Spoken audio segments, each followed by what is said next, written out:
Thank you, Minister. The statute resolution and the motion for consideration of the bill are now open for discussion.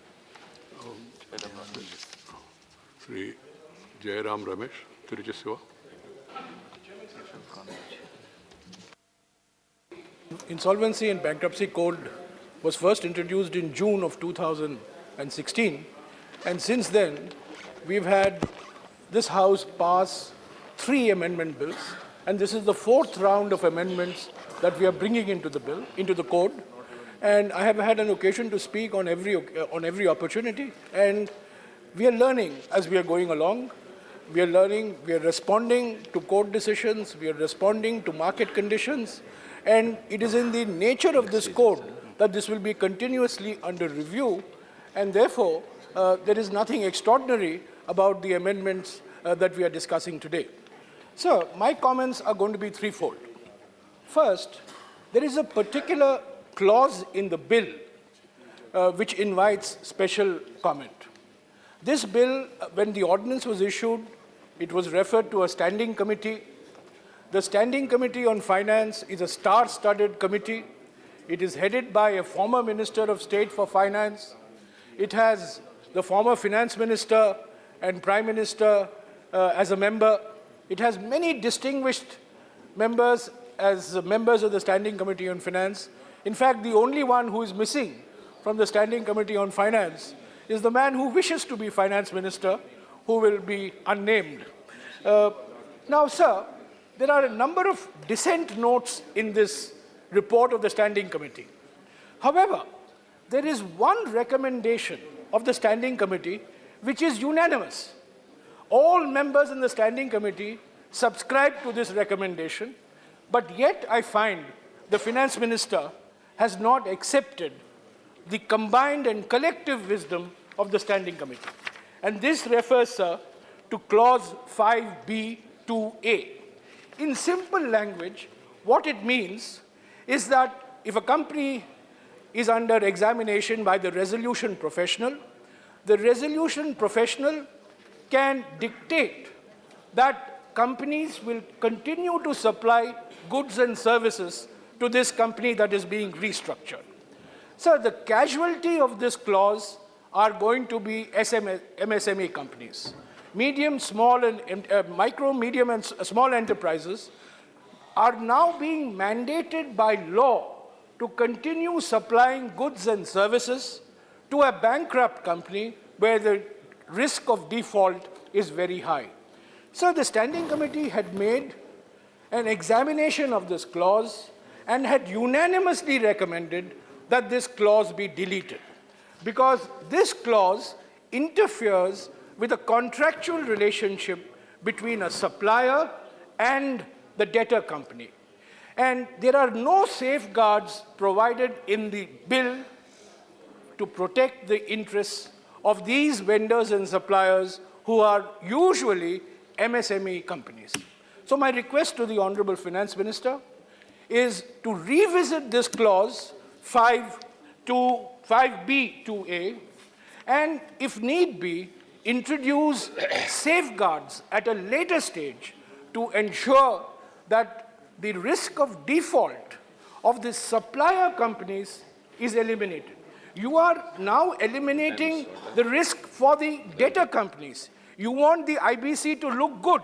You want to get good value after liquidation. And those are laudable objectives. But in that process, you should not sacrifice the interest of MSME vendors. And I would request the Honorable Finance Minister, like such codes in other countries have safeguards to protect the interests of the vendors, we also should introduce these safeguards, preferably in law, if not in the main act, at least certainly in the delegated legislation. So, my second point relates to the MSME sector. Now, on every occasion that I have spoken, I have highlighted the fact that we need a special regime for the MSME sectors. You cannot treat the MSME sector on par with the big corporates for whom the IBC is really meant. And the basic point is that the MSME becomes sick not because of any willful default, but because of competitive pressures, because of family problems, because of cash flow problems, and most importantly, because of delayed payments. And this is an endemic problem in India. Over 40% of the sickness in the MSME sector, sir, is attributable to delayed payments. And these are payments made by big companies, payments made by public sector companies, payments made by government companies. Now, last year, in June of 2019, the Reserve Bank of India had set up an expert committee on the MSME sector under the chairmanship of Sri U.K. Sinha, a very distinguished former chairman of SEBI.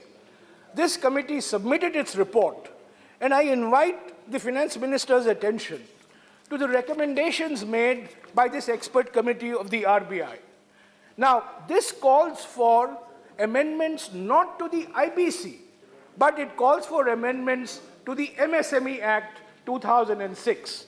And I have made this point earlier, and I wish to reiterate that, sir, we need a special IBC treatment for the MSME sector. The recommendations that have been made by the UK Sinha committee, which said that the IBC provides for a differentiated regime for insolvency and bankruptcy of firms, proprietary firms, and individuals. Delegated legislation and rules in this regard are under consideration. The finalization of these rules can boost lender confidence.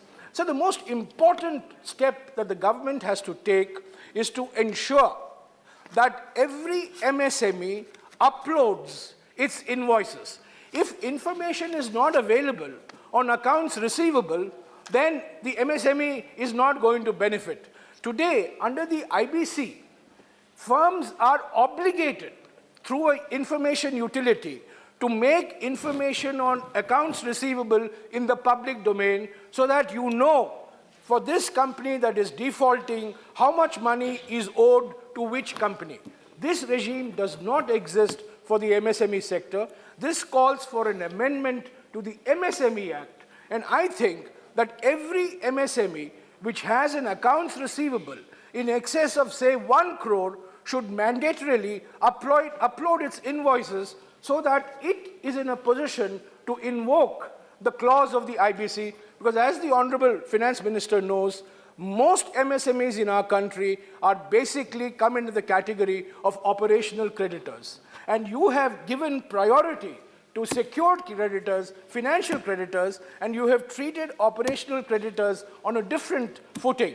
And because the MSME sector is so crucial for employment, for exports, and for balanced regional development, I think we need to revisit the IBC from the point of view of the MSME sector, and this would call for amendments not so much in the IBC itself, but in the MSME Act of 2006. So finally, let me come to the IBC itself. We've had 4 years of the IBC, and the question that can naturally be asked is what has been the impact so far? So first of all, I'd like to congratulate the IBBI, the Insolvency Board, Bankruptcy Board of India, for bringing out a quarterly newsletter, which is on the website, which is called Insolvency and Bankruptcy News. It's a very detailed newsletter, and anybody can access it, and it contains a wealth of information on what exactly is happening to the implementation of the IBC. So, when you look at the numbers that have been put by the IBBI itself in the public domain, let's go through some of these numbers. There have been 3,312 cases that have been referred to the IBC so far. So out of these 3,312 cases, 970 cases have been closed under the IBC. 970 have been closed. Out of these 970 cases that have been closed, 780 have been liquidated, which means the mortality rate is 80%. So, Madam Finance Minister, when the IBBI says that our first objective is saving life, having a mortality rate of 80% is not saving life.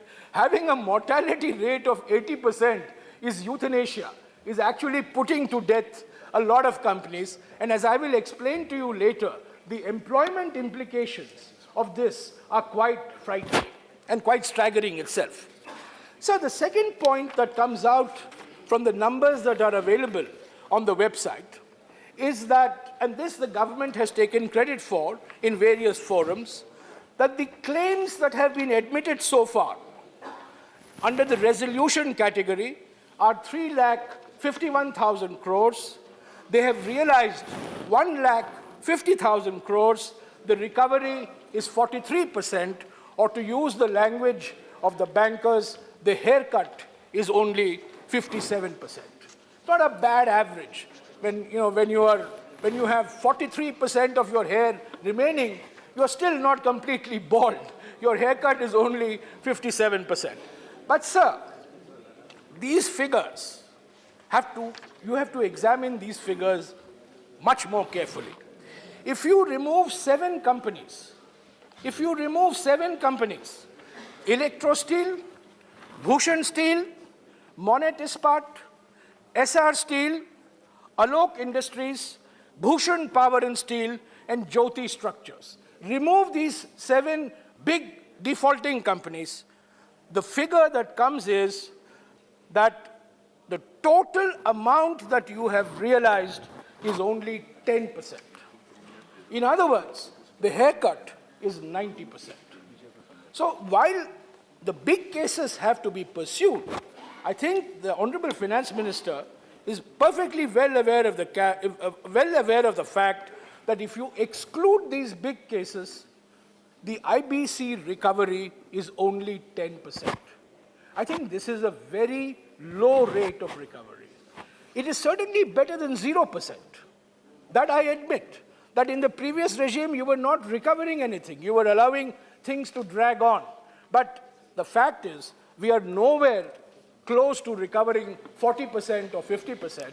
If you remove these big, high-profile companies, the recovery rate is only 10%. And I think that is a matter of great concern. Now, I'm finishing. When the companies go into liquidation, there are 780 companies that have gone into liquidation. And if you look at the data that is available on the website, a large number of these liquidation cases have been taken up, and 51 of these liquidations have reached final stage. Mr. Jairam Ramesh. Now, one minute. 1 minute, sir. No, please. The time earlier decided was 2 hours, and now it's only 1 hour. So kindly please conclude. 1 minute, I'm finishing. Now, if you take the liquidations, the claims are 9,008. The timing are according to the earlier times. Yeah. So don't go by the board. Unless you make it clear, everybody will be misled. Yeah. Sir, The chairman himself told that earlier it was 2 hours and now it's only 1 hour. So the time that is displayed. Okay. Sir, I'm finishing. I'm finishing. Please. So only 51 liquidations have reached the final stage. Now, the claims for these 51 liquidations are 9,870 crores. The creditors have received only 96 crores. That means the recovery is just 1%. So the basic point I'm making is that IBC is a transformational piece of legislation. It's a huge step forward. 4 years later, it is work in progress. But the recovery rates that we are seeing are nowhere the recovery rates that we hoped they would be. And I think we need to understand the reasons why these recovery rates are low. We need to pay further attention to legal changes, to changes in the way the NCLT operates, in the way the IBC itself operates. And I think the ultimate objective of the IBC is, in fact, to improve the recovery rates. But if the recovery rates are as they are, then I'm afraid we cannot say Please. that the IBC has been a Thank you. success. So I'll finish, sir. I'm finishing. See, the time is I'm exceeding. finishing. So I Kindly- never take more time. I'm just finishing. Do that. You're taking more time, asking me to finish. I'm finishing. So I think in the interest of the IBC itself, I request the Honorable Finance Minister to revisit the IBC in its relationship to the MSME sector. Yes. I request the Honorable Finance Minister to look at the recovery rates so that the recovery rates are at least in the region of 40 to 50%, which they certainly are not in today's circumstances. Thank you, sir. Thank you very much. Mr. Magesh Patel.